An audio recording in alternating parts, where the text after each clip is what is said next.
académicas que se presentarán en este Congreso de Tecnología y Seguridad abarcarán temas de actualidad, dada la prestigiosa participación de los más destacados expertos en temas de tanta trascendencia en nuestras organizaciones, y por ello desde ya queremos invitarlos para que nos acompañen en este importante Congreso. Bueno, y como un abrebocas de lo que será nuestro espectacular y extraordinario Congreso, quiero presentarles al distinguido conferencista y moderador, conferencista Julio José Prado, presidente del Comité CLAP, presidente de la Asociación de Bancos Privados del Ecuador, experto en temas de transformación digital. Y les va a encantar su presentación, realmente son muy buenas presentaciones. Estarán acompañados del señor Alejandro Mijares. Él es CSC, CISA, MSMIS de Cybersecurity and Compliance, Risk Advisory Service, Kaufman Rossi. Nuestro selecto sobre el tema de la banca en el nuevo entorno, retos y oportunidades de cara al futuro. Y solo un pequeño resumen, ¿no? La coyuntura actual ha provocado que gran parte de la población cambie en muchos de sus hábitos de consumo. Hoy, acá yo estoy sentado en mi casa, generando una transición del comercio presencial a los medios digitales. Estos cambios han sido aprovechados por el sector bancario mediante el desarrollo y fortalecimiento de su infraestructura tecnológica, donde los canales bancarios digitales y la facilitación de los medios de pago digitales juegan un rol fundamental en esta transición económica. A nivel mundial, la transformación digital en los medios de pago ha permitido que en medio de esta coyuntura de miles de empresas continúen su operación de forma virtual y adopten el comercio no presencial como una alternativa para brindar bienes básicos como alimentación, educación, entretenimiento, así como para suavizar el impacto de esta crisis. En estos momentos, este tema reviste una especial importancia y servirán de feedback para llegar a sus organizaciones mejores prácticas en la búsqueda de eficiencia y búsqueda de oportunidades de negocio. Por ello doy la palabra al señor Julio José Prado para que luego de su presentación el señor Mijares pueda iniciar el diálogo que hará en torno a las preguntas de nuestros estimados participantes para una interesante conversación con Julio José. Bienvenido Julio y Alejandro.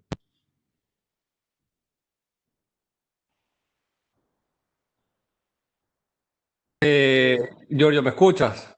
Sí, perfecto. Perfecto. Giorgio, bueno, muchísimas gracias por esa introducción. Muchísimas gracias a las personas que se nos unen hoy a este gran webinar que va a ser Julio José. Julio, un placer estar contigo compartiendo este momento.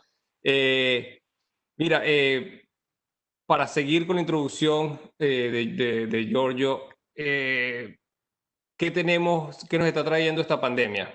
Digitalización. Como mencionó Giorgio, ayer yo tuve una conversación con Belisario Contreras de la OEA, donde pudimos discutir el reporte que acaba de sacar la OEA hace 10 días, 2 semanas de la ciberseguridad en la región. Y me pareció interesante que uno de los principales puntos que él menciona es cómo, y que bueno, que nosotros lo podemos ver, ¿no? Estamos aquí todos reunidos en una cámara, pero es cómo la digitalización en la región se aceleró porque, bueno, teníamos que adaptarnos a esta nueva situación. Entonces, creo que es bastante puntual este webinar, esta presentación que nos va a hacer Julio José. Pero entonces quería, Julio, como abreboca, ¿qué estás viendo tú tanto en Ecuador como en la región con respecto a esta digitalización, esta aceleración en la digitalización? Por ejemplo, yo he visto muchos bancos donde tenían un plan estratégico a 3 años, 5 años de empezar a abrir cuentas online y todo se aceleró a los próximos 6 meses, con todos los riesgos y todos los retos que eso conviene. Entonces, bueno, iniciando, ¿qué ves tú en esa parte, tanto en Ecuador como en la región? Disculpa, Julio, no te escuchamos. Estás en mute.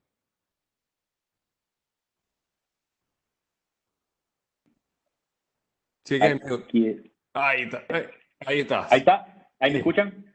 perfecto. Ya, ok. Gracias. Espérate, déjame ver que esto parece que se movió por acá. Ahí está. Sí, ¿me escuchan? ¿Me ven bien? Sí. Sí. Ya, gracias. Gracias, Alejandro, Giorgio, y a toda FELABAN por la invitación y al Comité de Seguridad, CELAES, y al Comité CLAP por permitirme dirigirme a ustedes esta mañana. Mira, para introducir el tema, quizás coincidir contigo totalmente. Lo que ya veníamos viendo, una tendencia importante hacia la innovación casa adentro, hacia la colaboración y todo lo que tiene que ver con innovación colaborativa con algunos actores del ecosistema, con empresas fintech, e incluso con reguladores, etcétera, ¿no es cierto? Mucho de laboratorios de innovación casa adentro.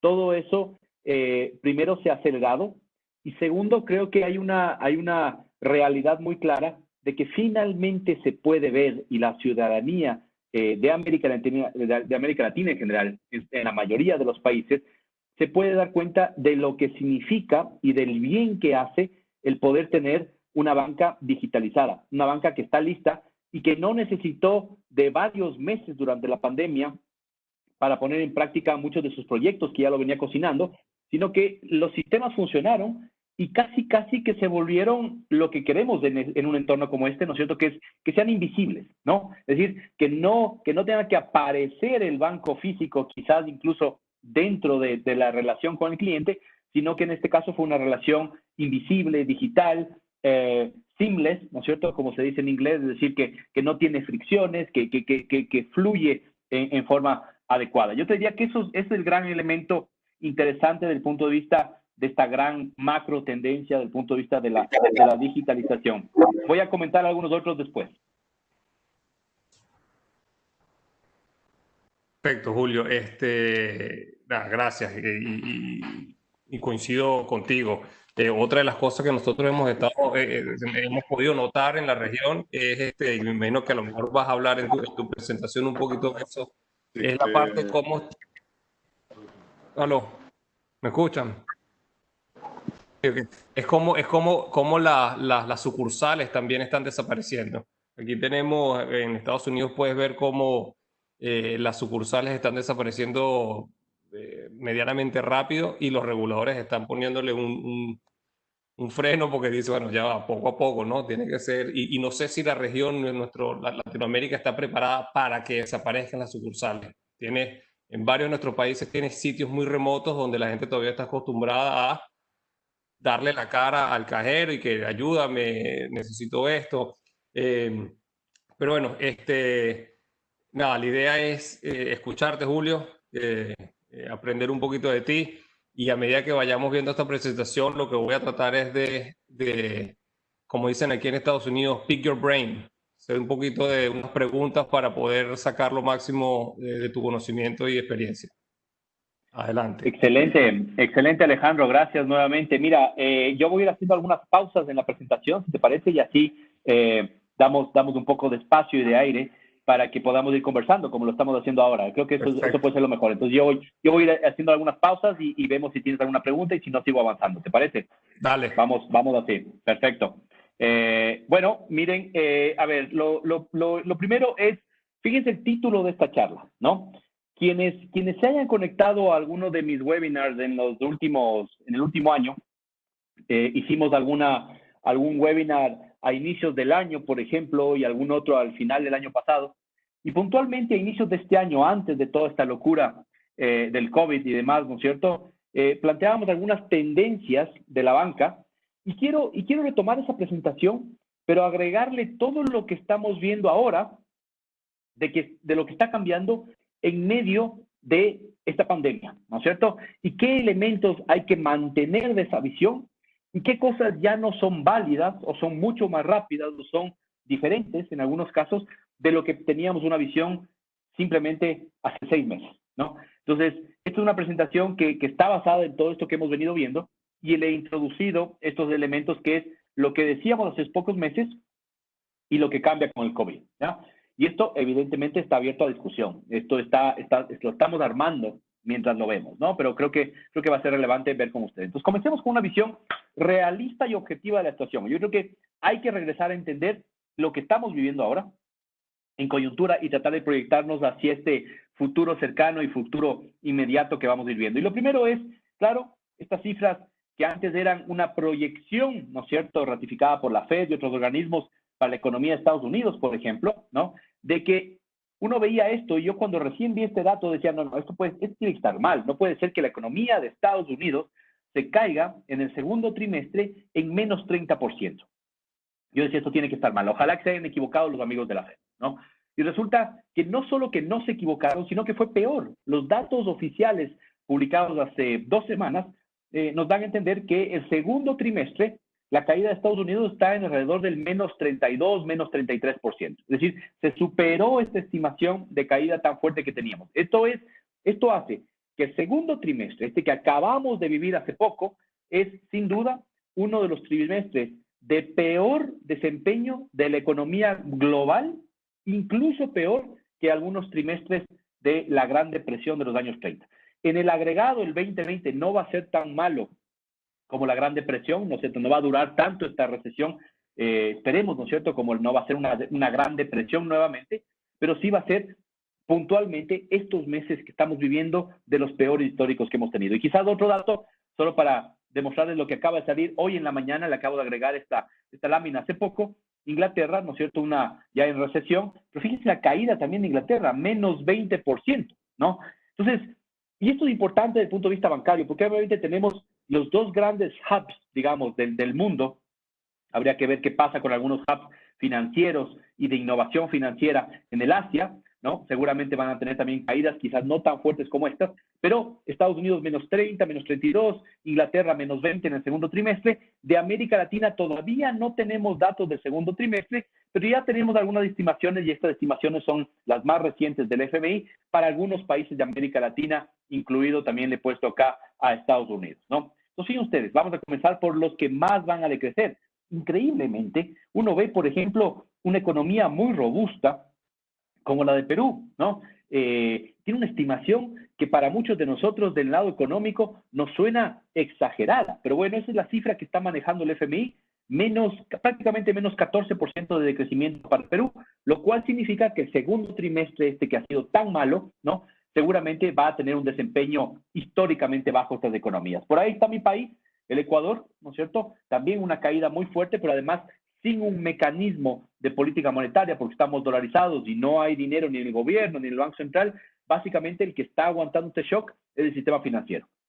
Y esto es un elemento interesante que lo voy a comentar después, de cómo la macro se va a ir relacionado también con la micro y la estrategia de los bancos, ¿no? Y aquí están el resto de países, digamos, en este segundo grupo, que están Brasil, Bolivia, Panamá, El Salvador, Argentina, alrededor del menos 9% de caída. Y ustedes pueden ver que ya las estimaciones, incluso para los países que son más sólidos, más fuertes desde el punto de vista de su macroeconomía en América Latina, Chile, Colombia y evidentemente Estados Unidos, también una caída muy fuerte de alrededor del menos 7, menos 8. Y sobre todo para estos países, Colombia, Chile, incluso para Panamá, le agregaría yo en esta lista, que venían creciendo a tasas importantes del 3, 4, 5%, ¿no es cierto? Esta caída va a significar un proceso importante. Ese es el contexto en el que estamos, ¿no?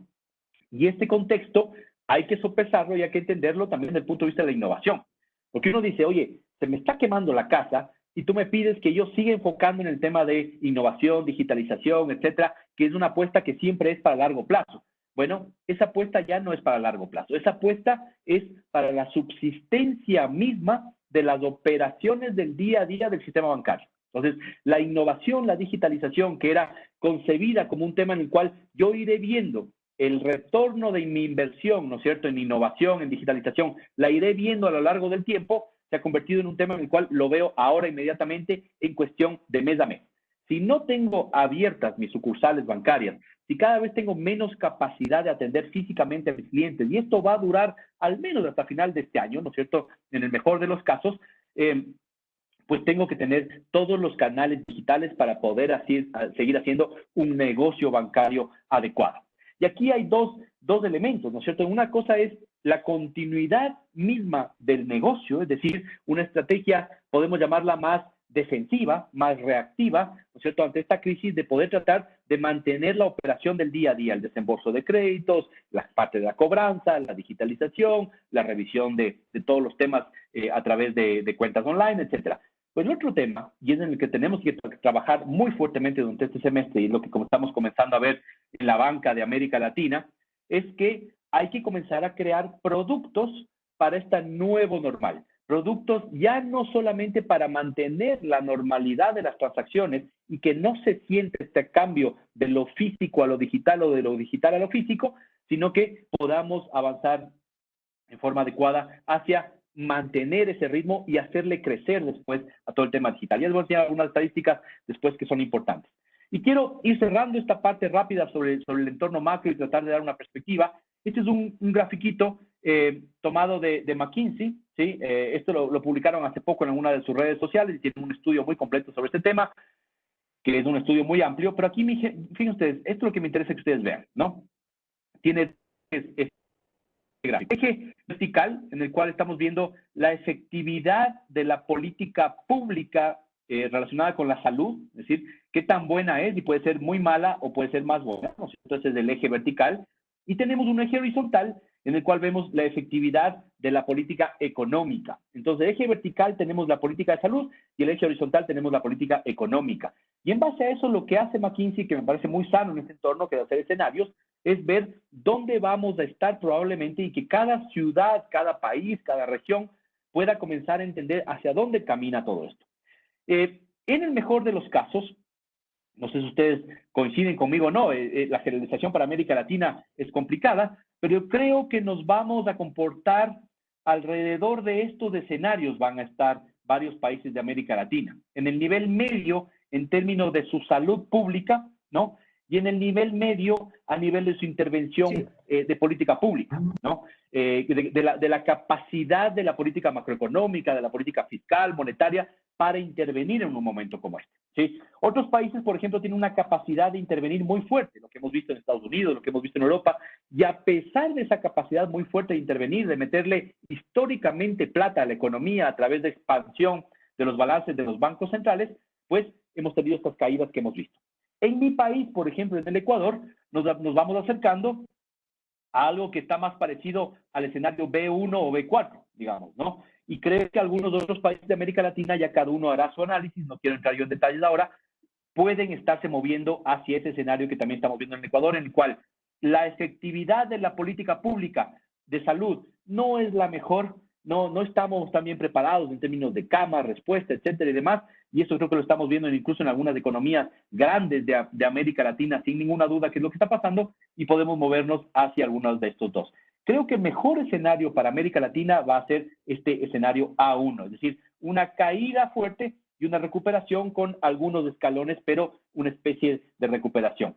En el Ecuador estamos pensando que nuestra recuperación, por ejemplo, va a ser una especie, ya no va a ser como el signo de Nike, ¿no es cierto? O sea, no va a ser una recuperación de este estilo, ni va a ser una recuperación tipo A4, ¿no es cierto? Pero va a ser una recuperación, como decíamos hoy en la mañana, más tipo raíz cuadrada, es decir, caída, ligera recuperación y después una línea recta, ¿no es cierto?, durante demasiado tiempo que nos va a tocar al menos unos 2, 3, 4 años que tenemos una recuperación adecuada. Entonces, creo que con este contexto macro podemos ir viendo ya algo de la historia y algo de entender hacia dónde íbamos, ¿no? Entonces, voy a pasar muy rápidamente esta parte, voy a irme a enfocar en la segunda parte, pero solo para recordemos de dónde viene todo esto.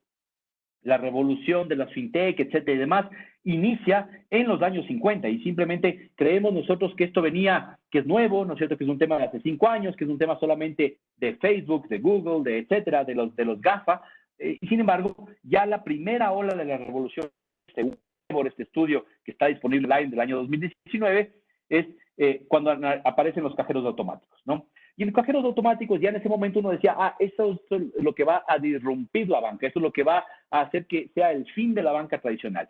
Y hoy por hoy lo que sabemos es que claramente el cajero automático, incluso en medio de esta pandemia, se ha convertido en un aliado más del sistema bancario para poder tener otro tipo de canal. No es que los bancos desaparecieron, se convirtió en un canal. Y si es que esto es así, mucha gente decía, sí, entonces todo este tema del fintech, de los big tech, de toda esta revolución de la banca digital, de los neobanks, etcétera, es lo mismo que ya vivimos hace 50 años, 60 años. Y no es así. Ahora es muy diferente y con el COVID se ha acelerado ¿no es cierto?, toda esa tendencia, porque si es que hay alguien que va a ganar, ya lo vamos a ver en un momento más, si es que hay alguien que va a salir medianamente ganando o ganando bastante de esta pandemia, son justamente las empresas tecnológicas grandes. Es decir, Amazon, Apple, ¿no es cierto?, Alibaba, Facebook, etcétera. Es decir, las que ya eran grandes se vuelven ultra poderosas en esta economía justamente en la cual no se puede tener contacto y todo es 100% digital. Entonces, interesante recordar esa ola 1.0. La ola 2.0, y recuerden, fíjense ustedes que siempre las olas comienzan y terminan con una crisis o con un periodo de shock. Entonces, ustedes ya van a ver a dónde vamos ahora con este tema, ¿no? Entonces, comenzamos con el Black Monday y ahí comenzamos con la FinTech 2.0, la era del e-commerce, los primeros sitios web para hacer banca transaccional, etcétera y demás. Y termina esta segunda hora del FinTech 2.0 con la crisis de la gran recesión de Estados Unidos y del mundo en el año 2008-2009, ¿no es cierto? Hasta ahí cerramos esa segunda ola, que era más la ola, ¿no es cierto?, en la cual comenzábamos a entender todo este tema del online, de las páginas web y demás. ¿Qué pasa de ahí en adelante? A partir del 2009, inicia la tercera ola del FinTech 3.0. Y ahí sí comienzan a aparecer con fuerza todas las FinTechs, todas las Big Techs, ¿no es cierto? Y aquí les pongo a estas empresas que evidentemente son algunos de los actores más importantes de esta normalidad anterior, digamos, ¿no es cierto?, del año 2019 hasta la actualidad prácticamente, ¿no? Y ahí aparecen entonces Google, Netflix, Uber, ¿no es cierto? Y uno dice, bueno, pero estos no son bancos, no tienen nada que ver. Sí, pero tienen que ver con la experiencia del usuario. Esto lo hemos conversado varias veces. 100% digital, en control, sencilla, sin fricción, etcétera. Lo importante que resulta ahora esta experiencia en medio de esta pandemia actual. El banco, la institución financiera, que no brinde este tipo de experiencias, pues sin duda que va a tener muchísima problemática, no solo para mantener su negocio en largo plazo, sino para mantener su negocio de muy corto plazo. Entonces, el cambio de este tema ha sido brutal y ha sido de muy, muy corto plazo. Y ahora estamos entrando en una nueva fase, y esta nueva fase, sin duda, que se iba ya dilucidando, ¿no es cierto? Y en algunos momentos hablábamos ya de esta cuarta ola del FinTech 4.0, pero con el COVID entramos de lleno en esta nueva crisis, ¿no? Y esta nueva crisis marca el inicio entonces de una nueva fase en la cual básicamente vamos a tener que ir hablando de los ecosistemas financieros. Y este es uno de los grandes temas que vamos a abordar justamente este año en el Club CELAES, ¿no es cierto?, que se va a hacer conjuntamente, y ya el ecosistema evidentemente ya no es el ecosistema de innovación financiera, es el ecosistema de innovación, de la seguridad y todo el resto de actores que están ahí. Fíjense este grafiquito interesante, este aquí de Capgemini, del año 2019, igual bastante nuevo, en el cual veíamos cuáles son los jugadores tradicionales del sistema, ¿no es cierto?, los jugadores tradicionales que son aquellos que están acá en celeste, y estos jugadores tradicionales del gobierno, evidentemente, los consumidores, las fintech ya como un jugador tradicional y los seguros. Pero todos estos que estaban acá eran nuevos jugadores que estaban entrando al ecosistema y que había que tomarlos en cuenta, ¿no? Estos emerging entrants, que estaban emergiendo y que estaban comenzando a entrar en este mundo del sistema bancario o del ecosistema bancario, como lo llamamos.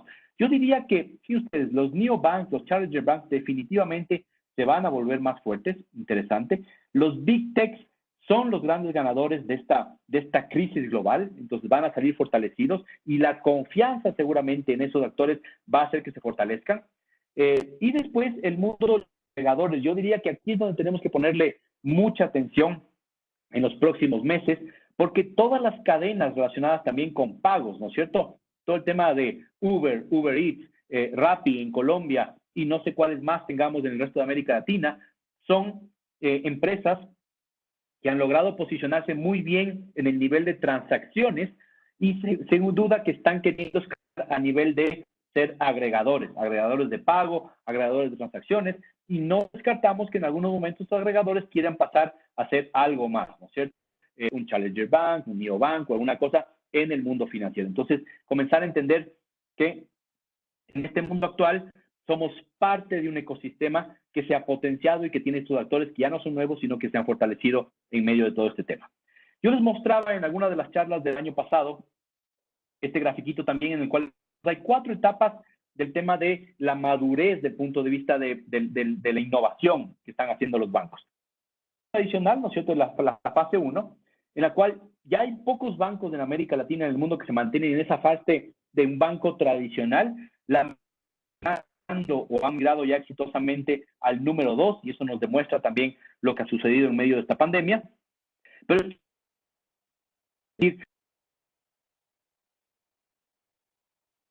banca abierta, ¿no es cierto?, de la colaboración, de las APIs, de la infraestructura, etcétera, pues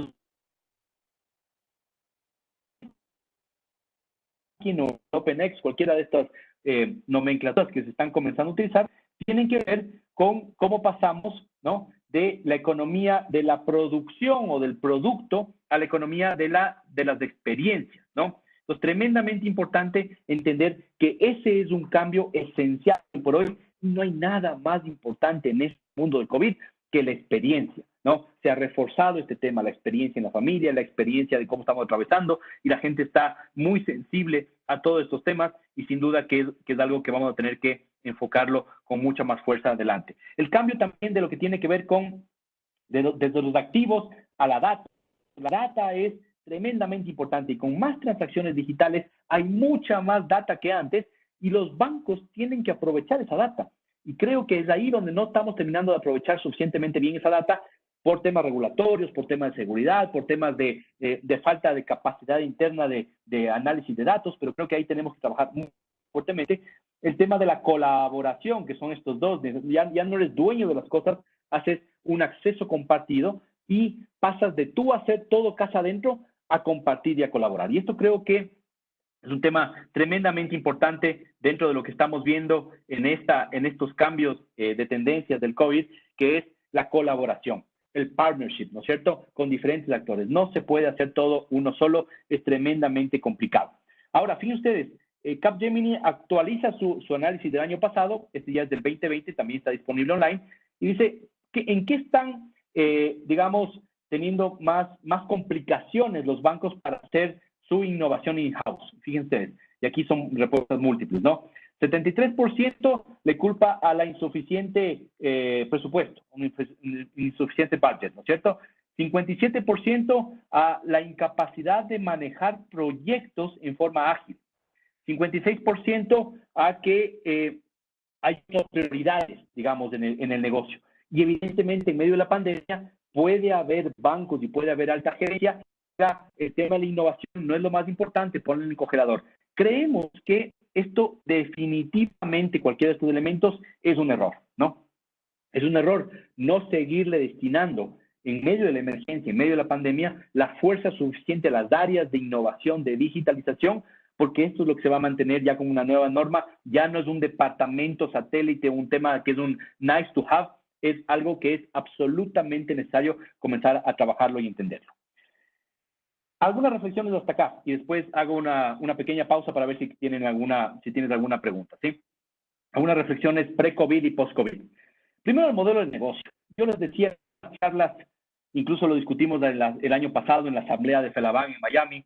Decía, tenemos que comenzar a pensar seriamente, amigos, en cómo vamos a mantener el modelo de negocio de la banca en 5 años. El modelo de negocio, como estaba planificado normalmente, ya no se va a mantener. El modelo de ingreso, del modelo de egreso, del modelo regulatorio, etcétera y demás, todo eso definitivamente va a cambiar. Y creo que el COVID acelera esa tendencia de que tenemos que ir hacia un nuevo modelo, no sé cuál sea, cada uno tendrá sus diferencias, sus temas, de un modelo más a lo americano, es un modelo más europeo, es un modelo propio latinoamericano, tenemos que discutirlo y analizarlo. Un mundo en el cual cada vez vamos a trabajar en 0 comisiones, es decir, este mundo de las economías en la cual todo es gratis, en la economía de las redes sociales, en las cuales cobrar por un servicio es complicado, salvo que le des mucho valor agregado, y sobre todo terminas cobrando por la data, por la publicidad, por otras fuentes. Entonces, tenemos que comenzar a pensar cómo hacer plata en ese tipo de mundo de 0 comisiones, y creo que esto se va a comenzar a acelerar en el futuro. Ya no va a ser una demanda de los reguladores, como lo es en mi país, por ejemplo, en el cual está totalmente regulado el tema de comisiones, ¿no? Y muchas de ellas son tarifa 0, no hay cómo cobrar nada, pero creo que va a venir una demanda más bien. La relación, ¿cómo se va a adaptar realmente la relación a un gran debe en buena parte de América Latina. Mucho hemos hablado de los sandbox regulatorios, hemos hablado de leyes fintech, etcétera y demás. Hay países como México, hay países como Colombia, algo en Brasil también, que están más desarrollados sobre esto, pero en general en América Latina hemos hablado mucho sobre innovación del lado de la regulación y comentábamos también hace un momento, ¿no es cierto?, el tema de, con Alejandro, el tema de lo digital versus lo físico, y si es que desaparece o no la banca física, y este es un gran tema que vamos a ir viendo. Incluso no solo estamos hablando de la agencia, sino de la forma de trabajar. Han sido tradicionalmente algunos de los más tradicionalistas en términos de la gente trabajando en un edificio grande, corporativo, etcétera, de 8 de la mañana a 8 de la noche, ¿no? Incluso jornadas extras, etcétera. Bueno, ahora muchos bancos han cambiado directamente a teletrabajo, trabajo remoto, jornadas parciales, etcétera, y creo que el mundo de los grandes edificios, las grandes corporaciones, no solo en la banca, sino en el resto de empresas, creo que sin duda que habrá llegado a su fin y nos iremos incorporando rápidamente esta obligatoriedad del teletrabajo. Alejandro, si te parece, yo hasta ahí hago una pequeña pausa para después de entrar en otro tema.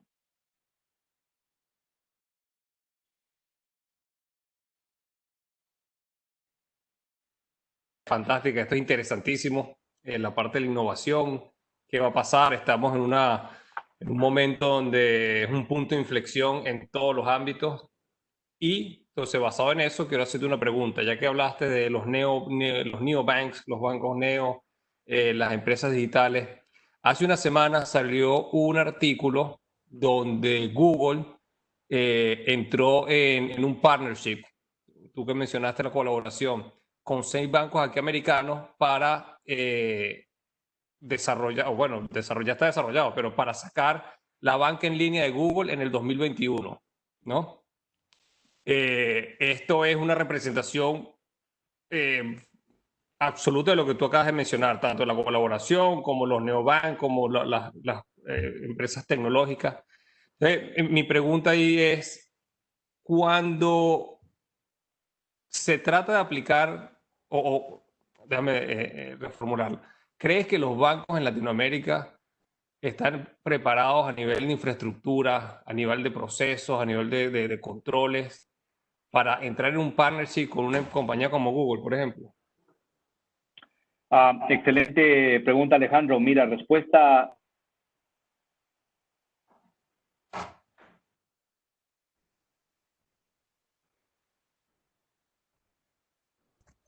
Se te fue la voz, Se te doctor fue la Julio voz. José. Creo que ahí te tenemos de vuelta, Julio. Adelante. Ya puedes hablar. Disculpa, Julio, ¿puedes repetir que te perdimos antes de empezar tu respuesta?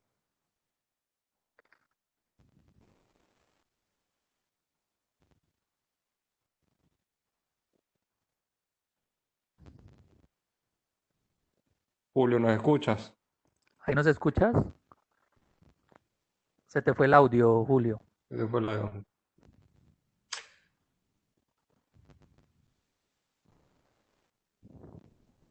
Te hablo. O sea, te veo en la cámara, pero no te escuchamos.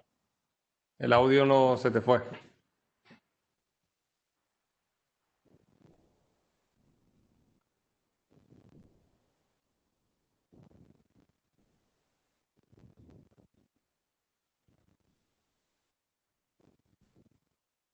Bueno, mientras yo creo que lo que podemos aprovechar es mientras Julio soluciona el contratiempo. Giorgio, ¿me escuchas? Sí, perfecto, ya estamos. Pues mira, vamos, para aprovechar darle el tiempo a Julio de que resuelva su situación, el contratiempo. El que está controlando, si me pueden mantener ese slide, por favor, para que quiero hacer la reflexión con Giorgio. Giorgio, siguiendo la pregunta que le hice a Julio. Google entrando en un partnership con 6 bancos americanos para el 2021 sacar banca en línea. digital. Tenemos esos 4 reflexiones pre y post. ¿Crees que sea un modelo que podamos aplicar nosotros en Latinoamérica en 5 años, en 2 meses? ¿Cómo ves la infraestructura en nuestra región? Mira, yo veo que estas son soluciones puntuales. El caso de Google es una buena, interesante opción porque el abrir una cuenta te va a permitir una mail, puedes tener una cuenta. Y lo bueno es que esto va a estar supervisado por el Comité de Basilea. Eso personalmente nos da tranquilidad porque va a ser todo trazable y al final va a contribuir para la disminución del efectivo en la región, ¿no? Pero en general, yo creo que el cliente, si bien es cierto, toma una solución parcial, por lo general siempre el cliente va a preferir una entidad que le dé la solución integral. Me refiero a depósitos, inversiones, créditos.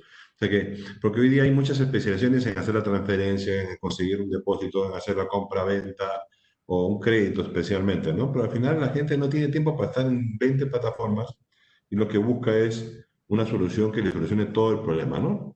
Lo que sí va a facilitar es a tener mucho mayor penetración en el mercado, a bajar los costos, a ser más eficientes. Y al final lo que tenemos que buscar hoy día con esta pandemia es que no vayan a las oficinas, tratar de usar los canales remotos. Yo creo que es una solución que vino para quedarse, ¿no? Mire, yo la verdad que comparto contigo esa respuesta.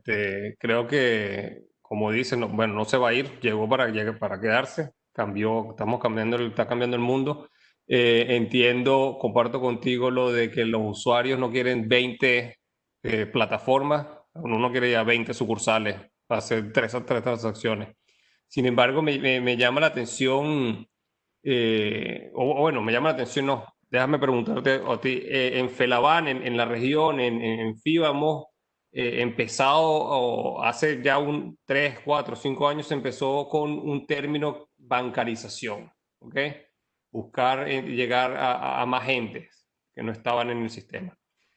¿Crees que este tipo de partnership entre una compañía tecnológica como Google y bancos puede frenar esa bancarización o aumentarla? Porque, adelante.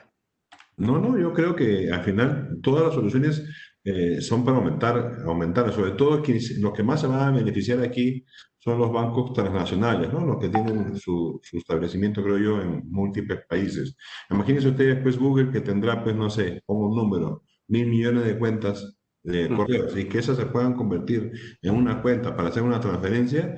A ver, si un banco le dice que hagamos esta operación, corriendo, porque al final los costos de transacción se disminuyen, ¿no?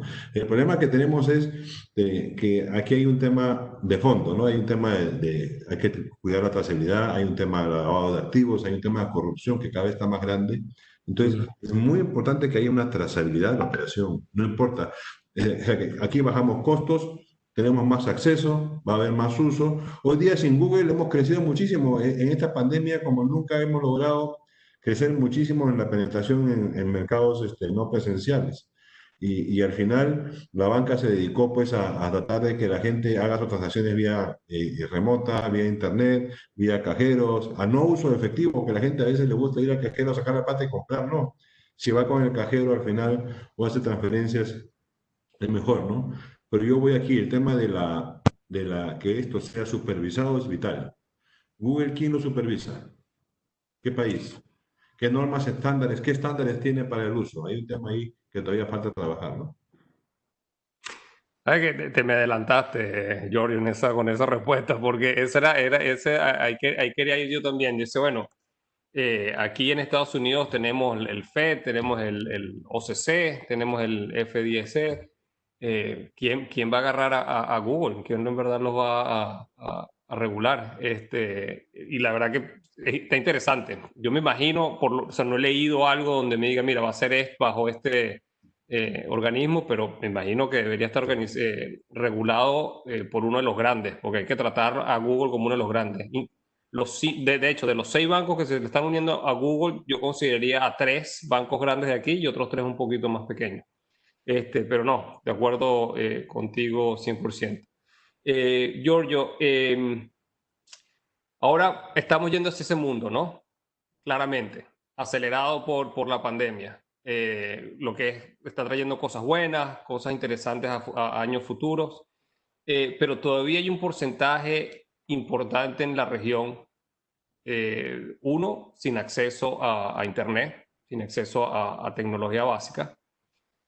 Dos, la infraestructura tecnológica de nuestros países no es de las mejores, ¿ok? Y entiendo que hay países mejores que otros, pero lo que estoy tratando de hablarlo como a nivel regional. ¿Crees que esto puede ser un freno? ¿Cómo puede impactar en este nuevo? Aunque claro, estamos viendo que se ha acelerado, pero ¿no crees que va a poner un freno en la manera que nos estamos moviendo hacia ese nuevo mundo tecnológico y de banca? Es que hoy día estamos en un momento especial, ¿no? La banca, por lo general, de sus recursos, de su rentabilidad, de su capital, usa muchos recursos para inversión en innovación, en tecnología, justamente para mejorar el uso, acceso de la gente, ¿no? Esta pandemia lo que está generando, a diferente, como bien dijo Julio José al comienzo, no es una crisis de un país o de un sector económico, ¿no? Es una crisis de todos los países, en todos los sectores, que estamos viendo efectos, impactos muy fuertes en los productos brutos de nuestros países. Y por ende, también la banca ha apoyado para tratar de eliminar esta crisis y ha hecho ayudas, alivios, ha hecho prórrogas de créditos, ha hecho ha facilitado los pagos, pero eso no es gratis. Eso al final va a generar una cadena de mora, porque el desempleo existe, es una realidad que ya es evidente en todos nuestros países. Y con un desempleo, eso va a generar que haya un incremento de la mora y los bancos. O sea que yo creo que este año nuestros bancos, por suerte, han estado muy capitalizados, están bien capitalizados. Estamos hablando que en la región estamos con un 14,5, 15%. Perderemos, yo me imagino, 2,5 puntos de capitalización este año. Pero yo este año, o sea que si sale una vacuna a tiempo, o que ya dijeron los de americanos, que parece que para noviembre no sale, eso se va a revertir y viene un crecimiento. Lo que quiero decir con todo esto es que van a haber menos recursos, las rentabilidades van a caer de la banca y no va a ser tan fácil seguir con esta innovación. Hoy día se están haciendo ayudas y pagando platas agentes que están haciendo, están usando largas colas para poder retirar el efectivo. Eso no debería existir, ya deberíamos tener una plataforma tecnológica para que los pagos no tengan que ir a una oficina, sino sean recibidos y ojalá la gente no tenga que estarse movilizando. Creo que hay un tema de educación financiera, hay un tema de inclusión, creo que hay algo, Julio José. Sí, lo estamos viendo Sí, al protagonista de hoy. Julio, ¿estás por ahí? estoy por aquí, ¿me escuchan? Disculpe, se salió la computadora y como está llena la sala, no me dejó volver a entrar. Así que... Oye, Julio José, discúlpame que he tratado de cubrir tu espacio, pero me quedé, yo por favor, prefiero escucharte a ti. Sí, no, disculpen, qué pena y pido perdón a todos los asistentes, pero vamos avanzando rápidamente, ¿sí? Para recuperar el tiempo. Dale. Y comentando sobre el tema de Google y demás, mira, es justamente lo que estamos viendo, un movimiento de aquellas empresas de alta tecnología con mucho capital internacional, incluso hacia la región. Y para responder tu pregunta rápidamente, Alejandro, de si es que la banca de América Latina está lista, en el promedio no. Sí hay algunos bancos, pero como sistemas, como ecosistema de innovación, de adaptación para todo este tema e incluso regulatorio, creo que no lo estamos. Y esto tiene que ver con también cómo la innovación casa dentro de las propias fintechs, de los propios emprendedores latinoamericanos, ha tardado mucho en estar al nivel de lo que estamos viendo en otros hubs financieros globales, ¿no? Lo que pasa evidentemente en San Francisco, lo que pasa en Nueva York, lo que pasa en Londres, lo que pasa en Singapur, lo que pasa incluso en Israel, etcétera. Entonces, más allá de hubs como Sao Paulo, como algo en Santiago, como lo que está pasando sin duda también en Colombia, específicamente en Bogotá, que hay un hub de innovación que está comenzando a crecer y desarrollarse, el resto de América Latina todavía tiene un trabajo por desarrollar más fuerte. ¿Me confirman, Alejandro, si ves ya mi presentación, si están viendo algo de esto? La estoy viendo, la estamos viendo. Bueno, ahorita sí, la estamos viendo. Un planeta, ¿qué tendencias se refuerzan o cambian en medio del COVID? Eso. Entonces, mira, para ir avanzando sobre esto, ¿sí? Y retomar un poquito del tiempo que se nos pasó, vamos a esto, ¿no? O sea, ¿qué tendencias se refuerzan? Y fíjate, Hace poco decíamos, y es una lámina que algunos de los amigos de Felaban conocen, y decíamos hace pocos meses que la gran tendencia desde la crisis del año 2008-2009 en Estados Unidos es que las empresas, no solo la banca, pero las empresas en general, sean parte de la sociedad. El tema del valor social, del shared value, valor compartido, etcétera, se reforzaron esos conceptos y muchos trataron justamente de encontrar esa nueva onda, esa nueva forma de hacer negocios o esa nueva era del capitalismo, incluso que algunos consideran que es una nueva fase del capitalismo. Pues ahora, mucho más. En medio de esta pandemia, uno de los temas que más importa es cómo las empresas y cómo los bancos se relacionan y se correlacionan con esa sociedad y esas demandas sociales. Y creo que esto es muy importante. Fíjense, estos datos, aquí les voy a pasar varios datos de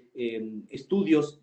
Muchos de ellos están disponibles a nivel de la red, etcétera, y aquí todos ellos tienen sus fuentes. Fíjense, ¿cómo espera que la gente, mejor dicho, qué espera la gente frente a sus empresas, ¿no? Y esto no solamente los bancos, pero cómo espera que actúen las empresas frente al tema del COVID. 78% creen que las empresas, los empresarios, tienen que actuar para proteger el tema de a sus empleados, los empleos, pero también su comunidad local. Fíjense ustedes, esto es altísimo y es muy interesante ver, por ejemplo, aquí tenemos solo, es una encuesta el mundo, pero está Brasil, 85% en Brasil consideran que los empleos y los empresarios tienen que trabajar en esto, ¿no? Entonces, interesante por ahí.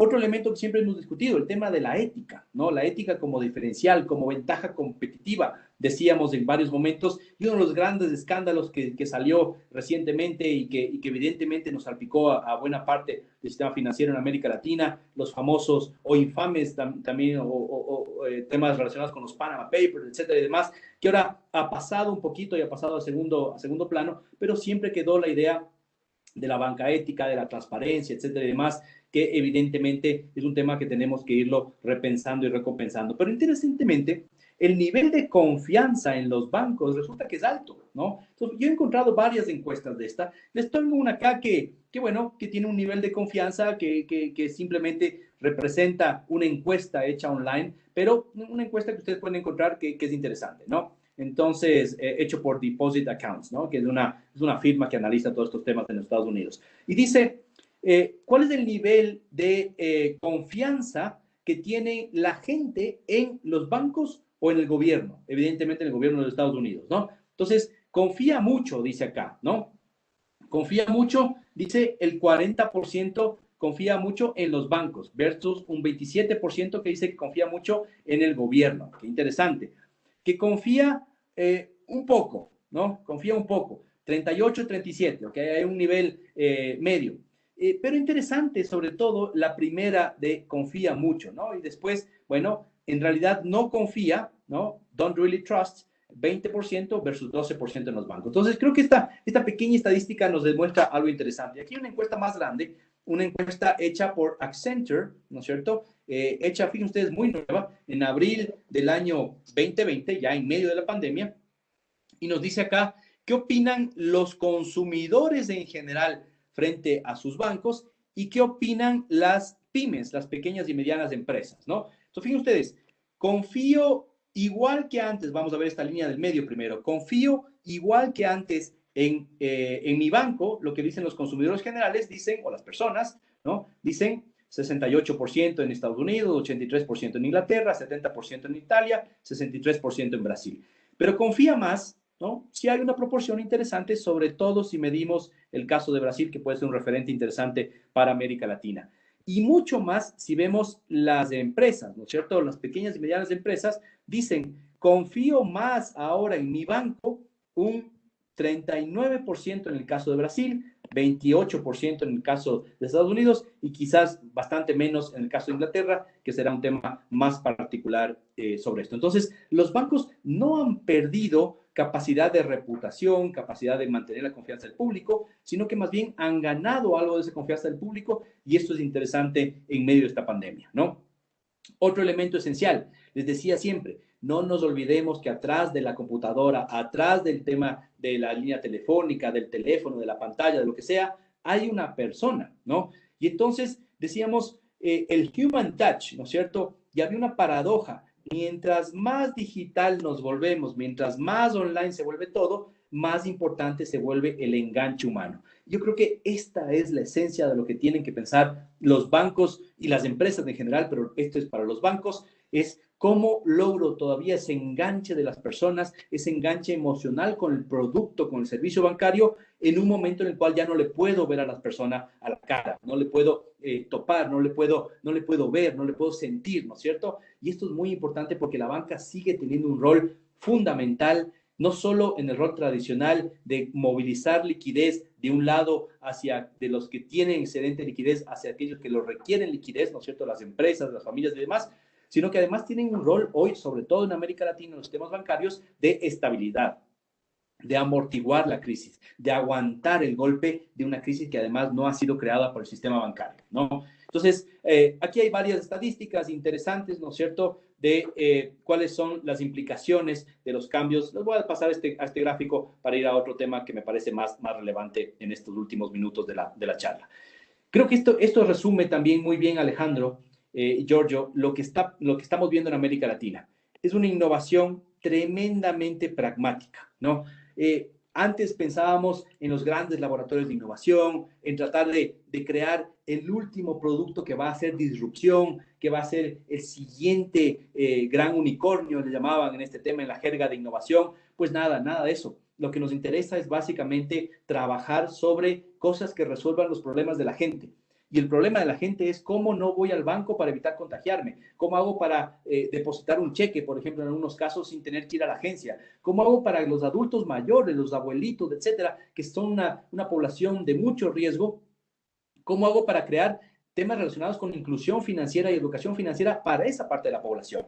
Que además en América Latina se han creado muchos bonos de apoyo, etcétera, para jubilados, para gente que pierde su empleo. ¿Cómo hago para que no tengan que ir al banco y que automáticamente vayamos creando un ecosistema de pagos, ¿no? Entonces, no soñar en cambiar a todo, sino hacer las cosas. Y esto creo que es una tendencia bien interesante.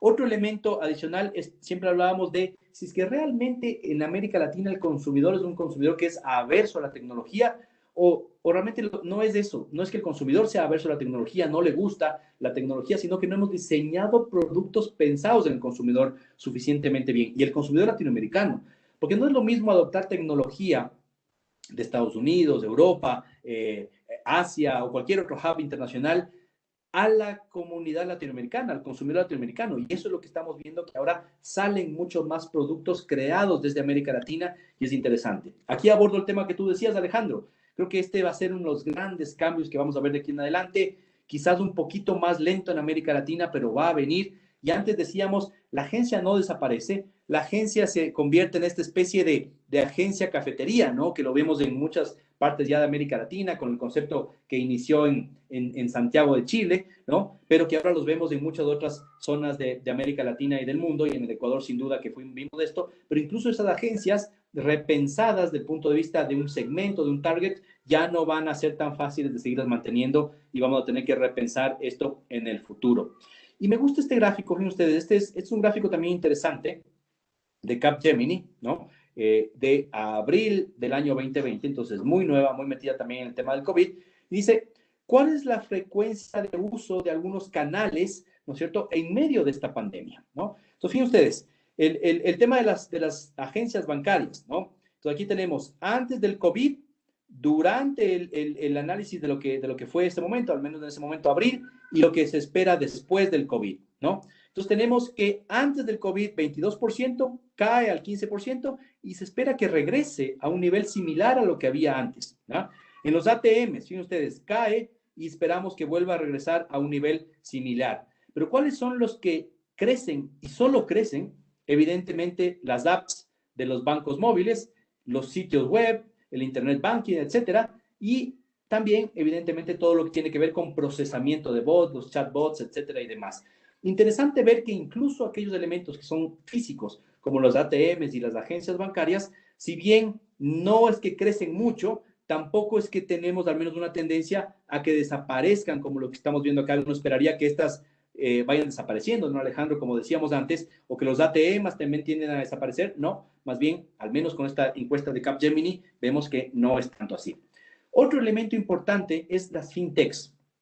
las fintechs han tenido un impacto más moderado y un menor impacto en algunos casos frente a lo que esperábamos de estas empresas, ¿no? Y uno dice, a ver, ¿qué ha pasado? Pues bueno, que justamente en medio de las mayores incertidumbres, de las mayores crisis, uno regresa como cliente de la banca a lo que conoce.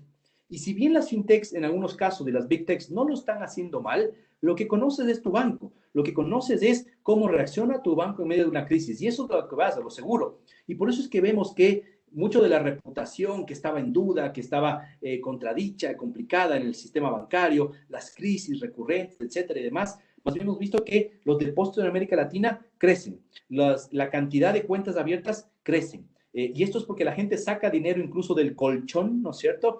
Del colchón bank, como lo decimos en algunos países, y lo vuelve a meter al sistema bancario. Entonces, ahí hay un rol importante y sobre todo una ventaja diferencial que los bancos podrían tomarlo y en este momento trabajarlo de mejor forma, ¿no?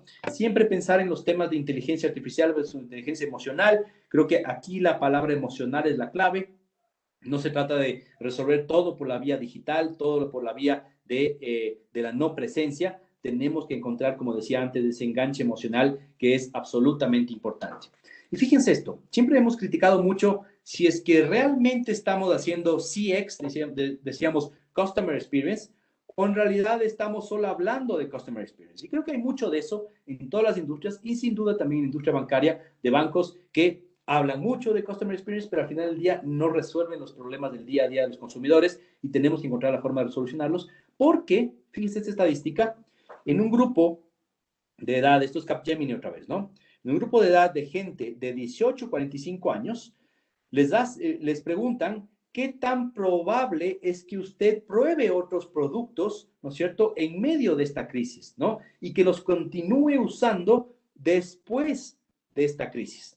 ¿Listo? Entonces, que usted se cambie a un nuevo proveedor financiero y que después de eso se quede con eso. Entonces, fíjense ustedes, la gente joven, ¿no es cierto?, que está iniciando su periodo con un banco de 18 a 24, de 25 a 35, 41 al 49% dicen, ¿no es cierto?, y le podemos sumar hasta acá a la gente que tiene hasta 45 años, dicen en más del 40% que estarían dispuestos a no solo aprobar a un nuevo proveedor, sino a quedarse con ese nuevo proveedor después de que termine la pandemia. Entonces, este es el momento del cambio de las marcas, este es el momento de probar. Y si es que los bancos no están listos por esa transición para darle al cliente lo que requiere, las fintechs, los neobanks, otros tipos de instituciones financieras van a comenzar a utilizarlo e inmediatamente también, evidentemente, entre bancos, aquellos que tengan las mejores soluciones más digitales, seguramente son los que van a ir cambiando. Y con esta reflexión, Alejandro, Giorgio, termino a tiempo prácticamente. Creo que un tema que siempre tenemos que tener en mente, y siempre lo he comentado en mis presentaciones, es quién es ese banquero, ese cliente del futuro. ¿Cómo creamos ese cliente del futuro? ¿Cómo trabajamos de forma adecuada para encontrar el mejor talento en las universidades y llevarlo hacia el sistema bancario? Yo creo que esta es una época espectacular justamente para que la gente que se había alejado un poco, los jóvenes que se habían alejado un poco de la banca tradicional y que nos venían como más cuadrados, etcétera, esta era de la innovación, de la tecnología, de la automatización, del tema de las finanzas sostenibles, de las finanzas inclusivas, de la banca más con propósito, creo que le va a acercar nuevamente a ese joven hacia la banca. Y sí que lo necesitamos porque esta es la persona que básicamente nos va a llevar a ese futuro que queremos construir en forma adecuada. Hasta ahí, amigos, quisiera rápidamente cerrar esta parte y más bien abrir si tienen algunas preguntas en la parte final. Bueno, mientras tenemos a la audiencia haciendo sus preguntas, creo que ya, a ver si hay alguna.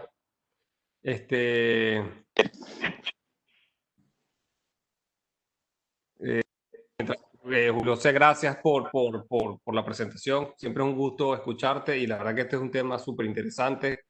Bueno, es el día a día de nosotros. El que no se adapte a este nuevo cambio no va a jugar en las grandes ligas. Esperamos escuchar un poco más de esto durante las conferencias. Pero, estos temas, no, que bueno, FELABAN ya está dando su primer paso para seguir fortaleciendo este tipo de conocimiento. Hay varias preguntas. Bueno, una, nos van a mandar la presentación. Eso se las dejo a la parte administrativa. Con gusto. Pero bueno, mientras veo aquí, Giorgio, nada, gracias Julio, gracias Giorgio por el tiempo. De mi parte, un placer de haber estado. Te dejo a Giorgio con los closing remarks, como dicen aquí. No, yo agradecer a ustedes una excelente presentación, Julio José. Como siempre, nos sorprendes con las novedades y la visión del futuro de la banca y los temas tecnológicos. Muy buena también moderación.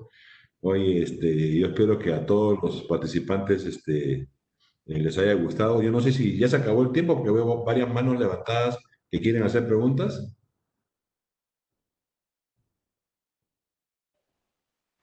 Me parece, a mí, a lo mejor aquí tenemos que pedirle un poquito de ayuda a la gente que está coordinando la llamada, porque no veo muy bien las preguntas. Entonces, si pueden ellos... Mira, aprietas abajo donde dice chat y salen todas las preguntas al lado derecho, abajo de los participantes. Por ejemplo, yo leo una si quieres. Adelante. Dice, falta mucha cultura más a las personas mayores en operar todo de manera digital. Yo aún veo filas y filas de gente en los bancos el primer día del mes para cobrar. ¿Se me movió? El primer día para cobrar su pensión teniendo su tarjeta, que la pueden utilizar donde ellos piensan que si no la sacan a efectivo del banco se lo va a quitar. ¿Ahí qué opinión tiene Julio José? Sí, Giorgio.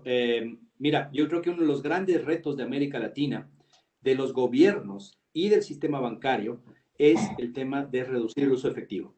Si uno mira el uso de efectivo en América Latina comparado con otros países del mundo, estamos en el tercio superior. Siempre utilizamos más de efectivo por un tema de cultura, por un tema de bancarización ineficiente o inadecuada, y porque además muchos de los incentivos que ponen los gobiernos están mal enfocados. Los incentivos de los bonos, de las transferencias y demás, muchas de ellas hacen que la gente vaya y retire el dinero directamente y que el banco se convierta solo en una sucursal para intercambiar el dinero.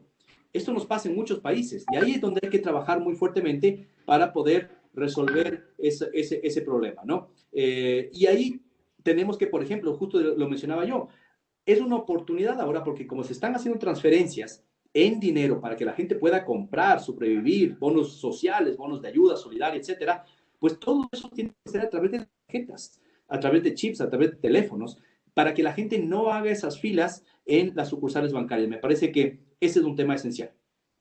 Mira, permíteme, Giorgio, una pregunta que me gustó. Hay muchas gracias a la audiencia por hacer las preguntas, pero una que me gustó que para ti, Julio, está buena esta pregunta. Dice, mira, buenos días, mi pregunta es, ¿cuáles son los fundamentos en los que Julio José se basa para proyectar que el periodo de recuperación será de 4 años?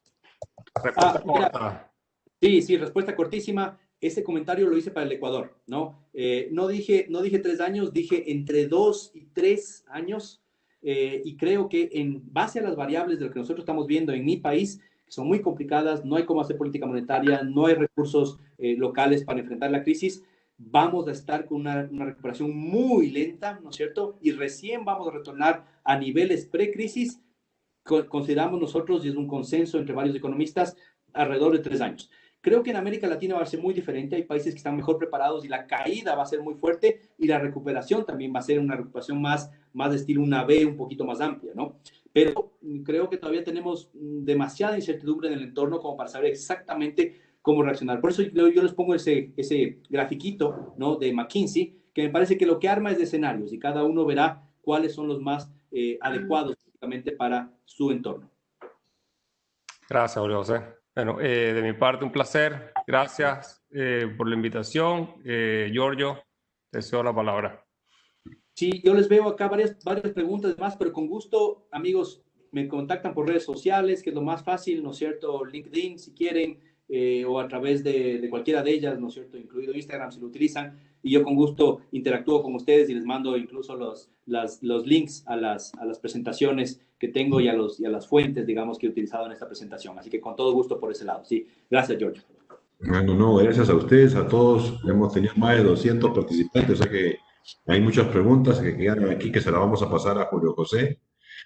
Muchas gracias a todos, espero que les haya gustado. Veo aquí muy buenos comentarios y los esperamos pues en nuestro congreso, primer congreso virtual de Celades Club.